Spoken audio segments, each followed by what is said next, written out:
Tajuk Tuhan adalah kasih, kehidupan kekal, dan kebenaran tentang kematian. Penerangan Tuhan adalah kasih, Bapa yang penyayang yang tidak pernah melupakan anak-anaknya.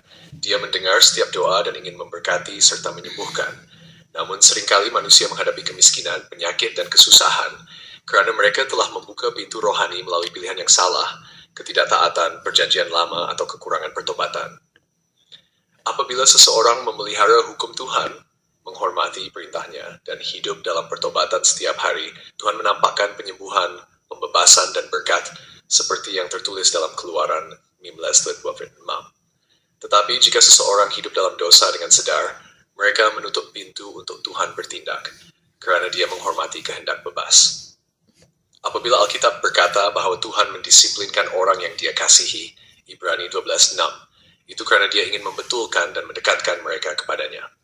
Penderitaan seringkali adalah akibat daripada celah yang membenarkan musuh bertindak. Musuh seperti singa yang mengintai mencari siapa yang boleh dimangsa. 1 Petrus 5:8. Oleh itu, kewaspadaan dan pertobatan adalah perlu. Tuhan memanggil umatnya untuk kembali kepadanya dan memelihara perintahnya kerana dia adalah Bapa yang penuh kasih yang menginginkan yang terbaik untuk anak-anaknya. Jika Anda sedang menghadapi ujian, pahamilah bahwa Tuhan menyertai Anda untuk menguatkan iman Anda, tetapi menunggu perubahan Anda untuk menutup pintu yang digunakan oleh musuh. Bukalah hati Anda, bertobat, hidup mengikut firman, dan Anda akan melihat kerja Tuhan. Dia ingin memberi Anda kehidupan yang berlimpah. Dia menopang dengan kasih yang kekal. Yeremia 3:1. Berdoalah seperti ini. Tuhan Yesus, aku mengakui bahwa aku telah membuka pintu untuk musuh bertindak dalam hidupku dan keluargaku. Aku bertobat dari semua dosa dan perjanjian yang salah. Ampunilah aku, bersihkan hatiku, bantu aku hidup mengikut firman-Mu. Tutup semua pintu yang terbuka untuk musuh. Lindungi rumah dan hidupku dengan darah-Mu yang berharga. Bebaskan aku dari semua pengaruh jahat dan penuhilah aku dengan Roh Kudus-Mu agar aku berjalan dalam kemenangan dan keamanan. Aku menerima Engkau sebagai Tuhanku dan Juru Selamatku dan percaya pada rahmat dan belas kasihan-Mu. Dalam nama Yesus, amin. Alkitab mengajar bahawa apabila seseorang mati, tubuh kembali menjadi debu dan roh terus hidup. 12:7. Nasib roh ditentukan oleh iman dan ketaatan kepada Tuhan. Mereka yang berada dalam Kristus pergi ke syurga. Lukas 2:3. Mereka yang tidak berada dalam Kristus pergi ke Hades. Lukas 16:2-3. Tiada tidur atau ketiadaan kesedaran.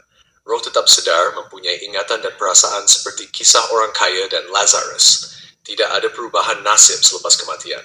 Kerana Ibrani 9:27 berkata bahawa penghakiman datang kemudian.